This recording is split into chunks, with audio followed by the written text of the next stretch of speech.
ऐसी कई खबरें आपने सुनी होंगी, पढ़ी होंगी और देखी होंगी कि नए साल से यूपीआई पेमेंट करने पर आपको एक्स्ट्रा चार्ज पे करना होगा।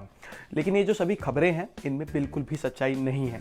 सरकार ने थर्ड पार्टी यूपीआई ऐप्स पर 30% की कैपिंग करने का फैसला जरूर लिया है, लेकिन उससे यूजर्स की जेब पर कोई असर नहीं पड़ने वाला है। तो यूपीआई ऐप्स पर 30% की कैपिंग का क्या मतलब है और खबर की सच्चाई क्या है, यही सब बातें आज की वीडियो में मैं आपको बताने वाला हूं, जिससे आप दूसरी किसी खबर से गुमराह ना हो। डिजिटल पेमेंट के लिए गूगल पे, फोन पे और पेटीएम समेत तमाम ऐसी ऐप्स लोकप्रिय हैं, जिससे आप एक बैंक अकाउंट से दूसरे बैंक अकाउंट में पैसे ट्रांसफर करने के लिए यूपीआई का इस्तेमाल करते हैं, जिसका नाम है यूनिफाइड पेमेंट इंटरफेस।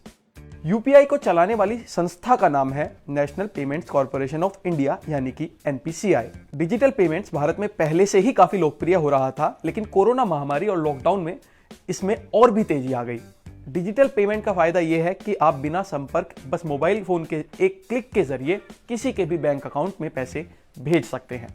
यह तरीका लोगों को कितना पसंद है, इसका अंदाजा आप इस बात से लगा लीजिए कि भारत में हर महीने तकरीबन 200 करोड़ यूपीआई लेन देन हो रहा है।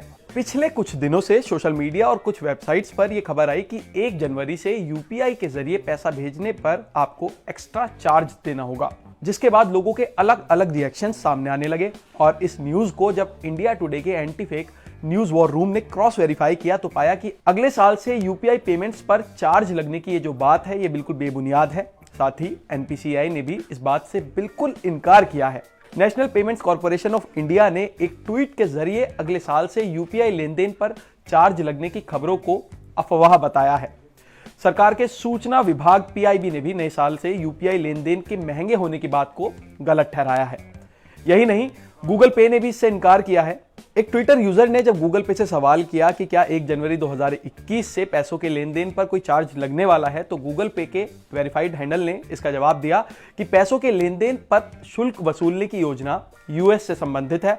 भारत में चल रहे गूगल पे या गूगल पे फॉर बिजनेस ऐप से इसका कोई लेना देना नहीं है। तो आखिर फिर थर्ड पार्टी यूपीआई ऐप्स पर 30% कैपिंग का मतलब क्या है? वैसे तो यूपीआई के जरिए लेन देन करने वाले बहुत से ऐप्स हैं, लेकिन गूगल पे और फोन पे पर इसका दबदबा ज्यादा है। एक रिपोर्ट के अनुसार यूपीआई के जरिए कुल लेन देन का 82% इन्हीं दोनों ऐप के जरिए होता है। इसलिए एनपीसीआई ने कोशिश की है कि किसी एक यूपीआई प्रोवाइडर के पास एकाधिकार ना हो और सबको बराबर मौका मिले। 5 नवंबर को जारी एक प्रेस रिलीज के जरिए एनपीसीआई ने कहा है कि 1 जनवरी 2021 से हर यूपीआई सर्विस प्रोवाइडर को कुल यूपीआई लेन देन के 30% लेन देन की ही इजाजत होगी। यानी कि 30% की ये जो कैपिंग है ये यूपीआई ऐप्स पर है, ना कि यूजर्स पर, और यूजर्स को इसके लिए कोई भी एक्स्ट्रा चार्ज नहीं देना पड़ेगा। तो जो खबर ये दावा कर रही है कि 1 जनवरी 2021 से यूजर्स को यूपीआई पेमेंट के लिए अलग चार्ज देना पड़ेगा, वो बेबुनियाद है। और ऐसी खबरों से आप बचकर रहें और देखते रहें टेक टॉक।